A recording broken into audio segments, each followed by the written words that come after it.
જોઈ રહ્યા છો ગુજરાત 18 લાઈવ। હવે છે અગત્યના સમાચાર। ડિકમ્પોઝ બોડીના મોબાઈલ પોસ્ટમોર્ટમ માટે ગ્રીપ તરફથી ગોત્રી ફોરેન્સિક ડિપાર્ટમેન્ટને એવોર્ડ એનાયત કરાયો। GMERS સંચાલિત ગોત્રી મેડિકલ કોલેજના ફોરેન્સિક મેડિસિન અને ટોક્સિકોલોજી વિભાગ દ્વારા મોબાઈલ પોસ્ટમોર્ટમ રૂમ કાર્યરત કરવામાં આવ્યા હતા હોવાના રચનાત્મક વિચારને GRIP દ્વારા ગાંધીનગર ફોરેન્સિક સાયન્સ યુનિવર્સિટી ખાતે તારીખ 19 મીના રોજ યોજાયેલા સમિટમાં રજૂ થયેલા પ્રોજેક્ટમાં બીજો નંબર આવ્યો હતો। આ બદલ ગોત્રી મેડિકલ કોલેજની ફોરેન્સિક ટીમને એવોર્ડ એનાયત કરાયો હતો। અમદાવાદ પ્લેન દુર્ઘટનામાં પ્લેનમાં સવાર 241 મુસાફરોને રોડ પરના 19 વ્યક્તિઓ મળીને 260 વ્યક્તિઓના મોત નીપજ્યા હતા।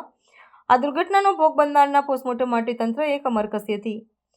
આવા સમયે મદદરૂપ કઈ રીતે થઈ શકાય તેવો વિચાર GMERS સંચાલિત ગોત્રી મેડિકલ કોલેજના ફોરેન્સિક મેડિસિન અને ટોક્સિકોલોજીના પ્રાધ્યાપક ડોક્ટર હિતેશ રાઠોડને વિચાર આવ્યો હતો।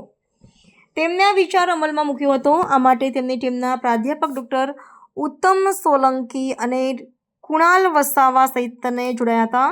આ માટે મોબાઈલ પોસ્ટમોર્ટમ રૂમ બનાવવાનું નક્કી કર્યું હતું। આ માટે તેમને એક કન્ટેનરમાં તેમને બનાવવાનું નક્કી કર્યું હતું, તેને અમલમાં મૂકી દીધું હતું। આ કન્ટેનરનો ઉપયોગ રોજબરોજ થાય તે માટે ડિકમ્પોઝ બોડીનું પણ અલગ પોસ્ટમોર્ટમ મોબાઈલ પોસ્ટમોર્ટમ રૂપમાં થાય અને આ મૃતદેહને કોલ્ડ સ્ટોરેજમાં રાખવાની પણ વ્યવસ્થા ઊભી કરવાનું નક્કી કર્યું હતું।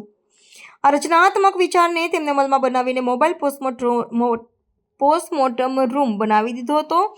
4 મહિનાથી ગોત્રી ખાતે આ મોબાઈલ પોસ્ટમોર્ટમ રૂમ કાર્યરત છે, જેમાં 8 ડિકમ્પોઝ બોડીના પોસ્ટમોર્ટમ કરવામાં આવ્યા છે, જેના લીધે બીજા પોસ્ટમોર્ટમ રૂમમાં અન્ય મૃતદેહ સાથે રખાયેલી બોડીને કોઈ નુકસાન ન થાય અને પોસ્ટમોર્ટમ રૂમમાં અતિ દુર્ગંધ ફેલાય નહીં।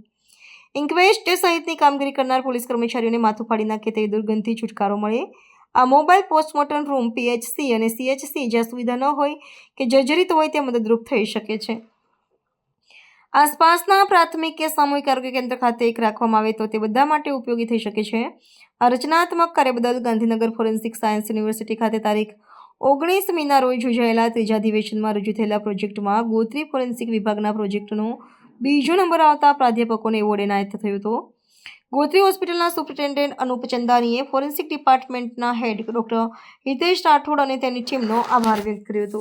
રાજ્ય સરકારના ફેમિલી હેલ્થ એન્ડ વેલફેર ડિપાર્ટમેન્ટની સાથે જોડાયેલ ગ્રીપ એટલે કે ગુડ રેપ્લિકેબલ ઇનોવેટિવ પ્રેક્ટિસ સંસ્થા દ્વારા એક સમિટનું આયોજન કરવામાં આવ્યું હતું।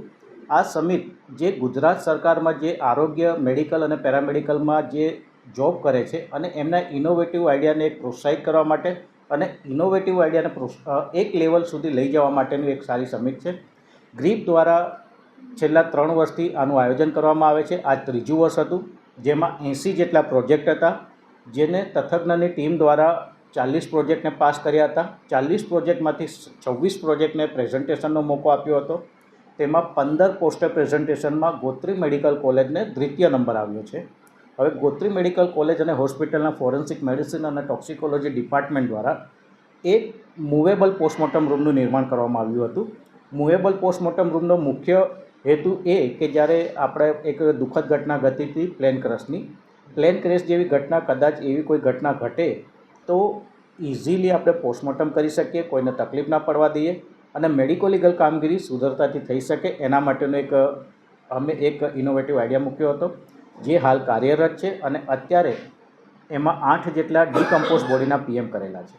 બીજો એનો ઉપયોગ જે ડીકમ્પોઝ બોડી એટલે કે જે બોડી 2 થી 3 દિવસ પછી જેમાં વાસ આવવા મળે છે અને દુર્ગંધ મારે છે અને જીવાતો પડે છે, જો આવા બોડીને આપણે ફ્રેશ બોડી કે જે બીજી બોડી છે એની સાથે કોલ્ડ સ્ટોરેજમાં રાખીએ તો સમગ્ર PM રૂમમાં વાસ ફેલાય, સાથે સાથે તેના સ્વજનો PM રૂમમાં આવે તો તેમને પણ બેસવું મુશ્કેલ પડી જાય, સાથે પોલીસને ઇન્ક્વેસ્ટ ભરવામાં કે પોલીસ પેપર વર્કમાં બી તકલીફ પડે, સ્ટાફ, ડૉક્ટર સ્ટાફ તમામને તકલીફ પડે।